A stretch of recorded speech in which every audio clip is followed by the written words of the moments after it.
By the 12.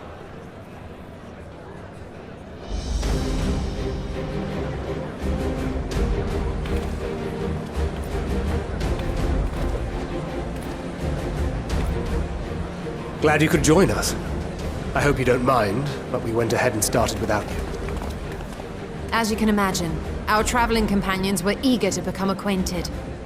'Tis a rare thing indeed to see such a diverse and talented group of individuals assembled for a single purpose.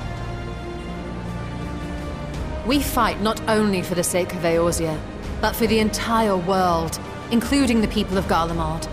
Much rides on the efforts of the Ilsabard contingent. Indeed, which is why I am glad to find myself in the company of many trusted comrades, yourselves included. Lucia! I have come at the behest of Lord Emmerich, who has honored me with the role of Ishgard's representative. And for the good of all nations, not least my former homeland, I am determined to see this mission through to its end. We have a hard road ahead of us, but walk it we shall, together.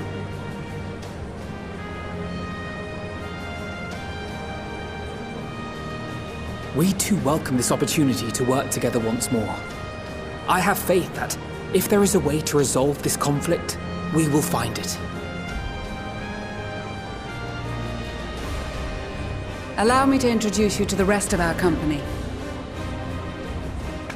Everyone! If I may have your attention.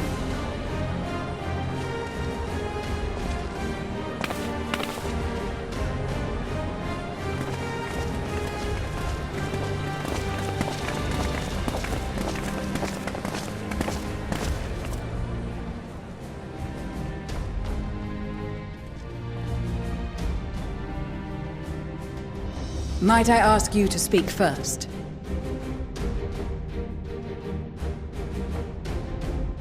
If I must. I am Arun Senna, spokesman for the Gridanian delegation, here on behalf of my esteemed sister, the Elder Seedseer. We shall provide support and protection to those in need during our time in Garlemald. To that end, I am joined by healers selected by the Conjurers Guild, with the Order of the Twin Adder's Finest serving as our escort.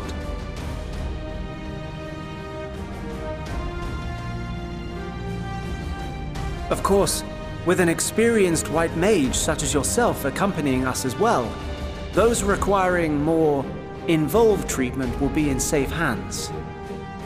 Raya O sends her regards, by the way.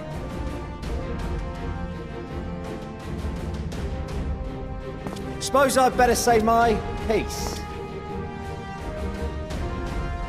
Wait, I know you. The name's Sicard, in case you've forgotten. Truth be told, I'd rather you had forgotten. Any road, the Admiral asked Captain Hilfear to send his best, and for whatever reason, he picked me. Of course, if I'd refused, I'd be the laughingstock of the bloody executioners, and my reputation's taken enough of a keyhauling as it is. But more importantly, like any pirate worth his salt, I know when you're staring down a storm, you gotta trust in the commander of your ship. So if the Admiral wants us to go to Garlemald, not for plunder and glory, but the promise of peace in our time, then that's what we'll do.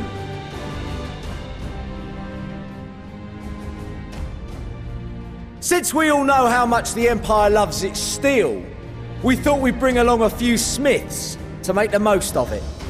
Give them a pile of scrap and they'll cobble together anything you fancy.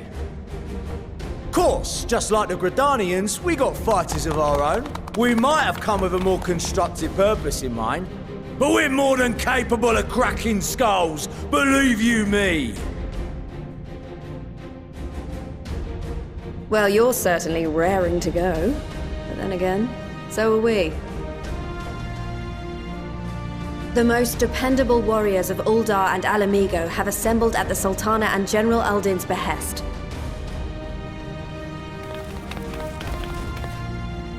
If Garlemald has truly fallen, then the whole place is likely to be crawling with Telophoroi. We'll need plenty of troops to clear and hold a path for others to follow. That's where we come in. Naturally, Marshal Tarapin and I will be leading from the front.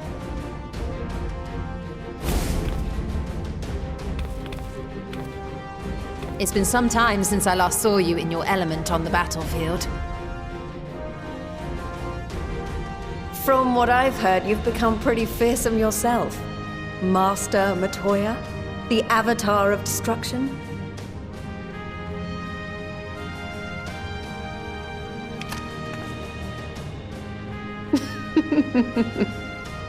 With comrades like these, I know we'll succeed, no matter what awaits us. And then we might finally get a chance to enjoy a good long rest. But until then, let's give it our all.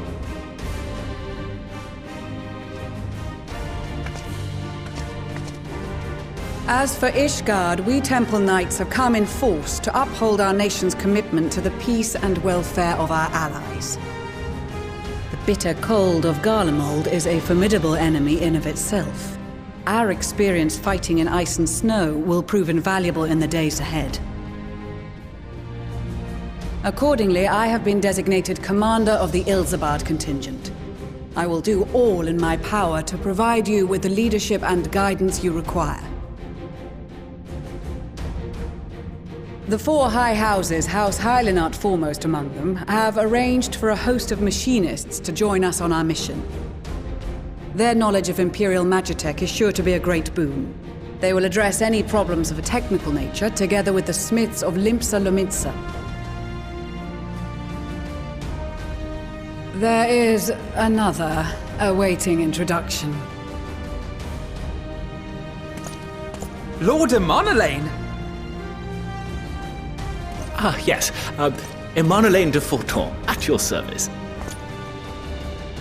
Though, lest there be any misunderstanding, I should stress that I've not become a fearsome warrior while you were away. Rather, far from it, actually. My brother, in his infinite wisdom, decided this would be an excellent chance to make something of myself. Oh, and fight for world peace and all that. But, should the opportunity arise for a spot of ballroom dancing, I will be your twinkle-toed gentleman of light.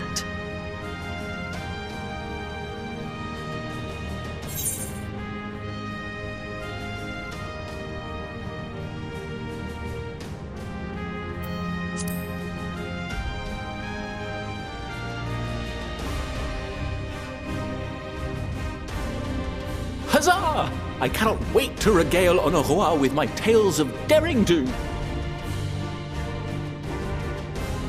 I believe that concludes introductions for the Grand Company of Eorzea. Our allies from the Eastern Alliance were due to arrive some time ago, but it would appear they have been delayed. Would that be the shinobi of Doma?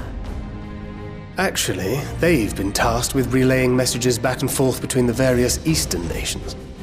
According to Lord Hien, however, an equally capable company of warriors has been sent in their stead. Out of my way, you preening fool!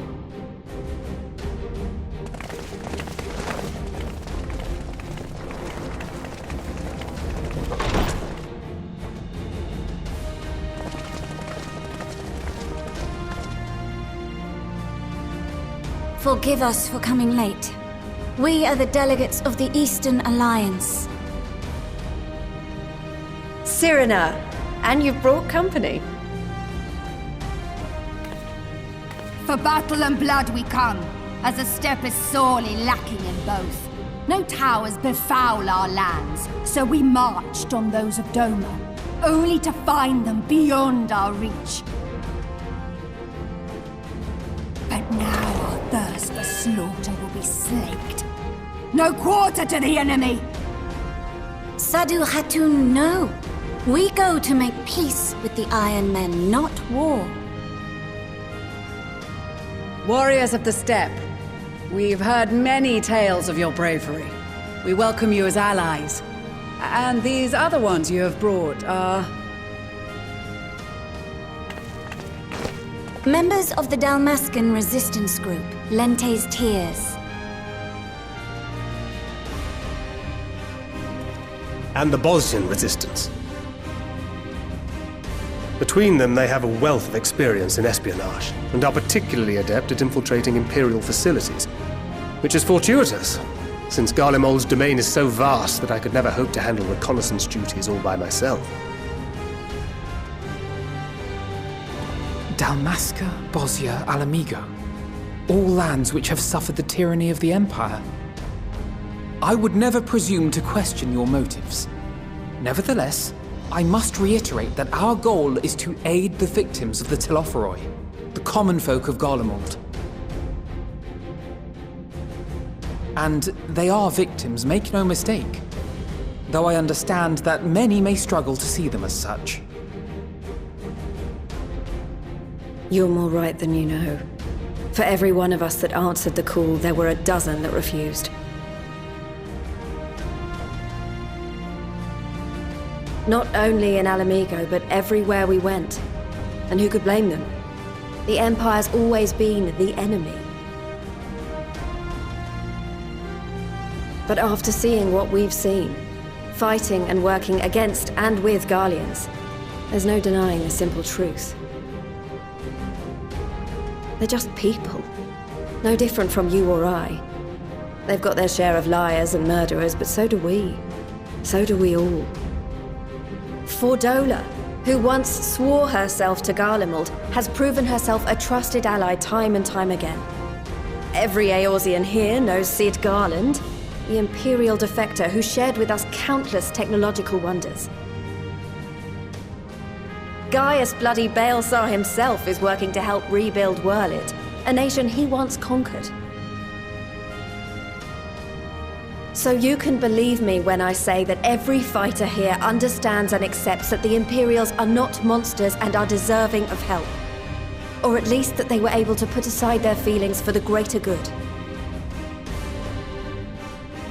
It won't be easy, but we're all determined to make this world a better place.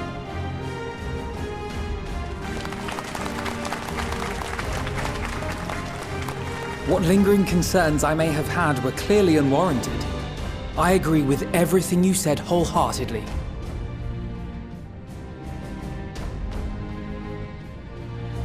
Then we are in accord.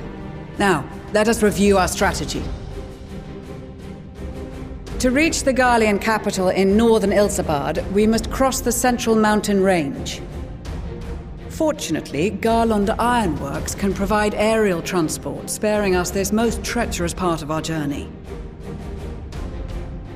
However, attempting to fly any closer to Garlemald would attract the attention of the Telophoroi. As they appear to have seized control of the majority of the Imperial military, we must assume that includes its fleet. In addition, Garlemald possesses devices that can interfere with airship navigational systems, further discouraging an airborne approach. Given the circumstances, the closest we dare deploy our contingent is an area between the range and the capital, the Magna Glaciers. From there, we must travel the rest of the way on foot. We will also need to bring the airships with us to ensure we can withdraw with haste. Although much of the terrain will be blanketed in snow, we should be able to make use of local roads and shipping facilities. The vast ice field will afford us an unobstructed view of the surrounding area. On the other hand, it will also allow others to easily spot us, so it is imperative that we only make camp in positions where we can easily defend ourselves. And the airships, which must be kept safe at all costs. We cannot account for every possibility, so we must be prepared to think on our feet. We will be tested. Sorely tested, I expect. But for our homes and for our people, and a people not our own but in need, we will succeed.